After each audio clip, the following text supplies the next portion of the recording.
Hi Ariana. As our product manager for fraud, you've been leading our PSD2 efforts.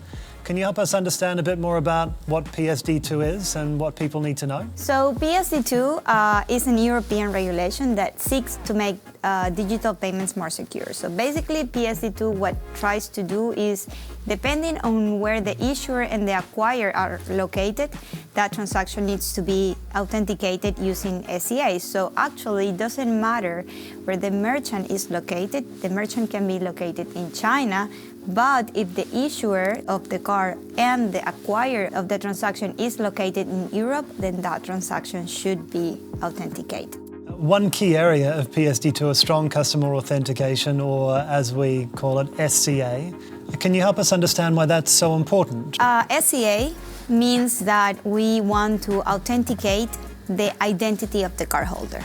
How do we do that? Basically, we ask for information that can only be provided by the cardholder. So we would ask something that the cardholder knows, something that the cardholder has, or something that the cardholder is. SCA is the way that PSD2 wants the identity to be authenticated. And 3D Secure is the protocol that the schemes have in place in order to perform strong customer authentication. What happens if businesses don't comply with the regulations and don't think about SCA?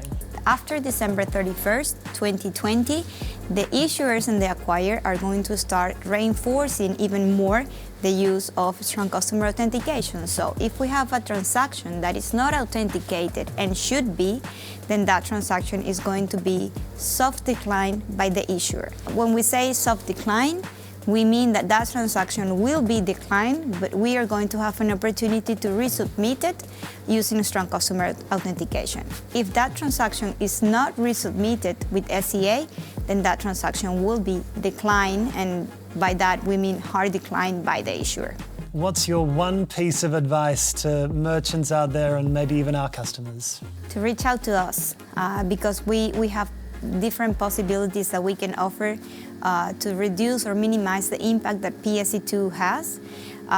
Actually, PSD2 not only seeks to make payments more secure, but also to add a level of customer experience to it. We want the merchants to take advantage of that, not to see it as something bad, but actually something pretty good. Ariana, thank you. Thank you, Matt.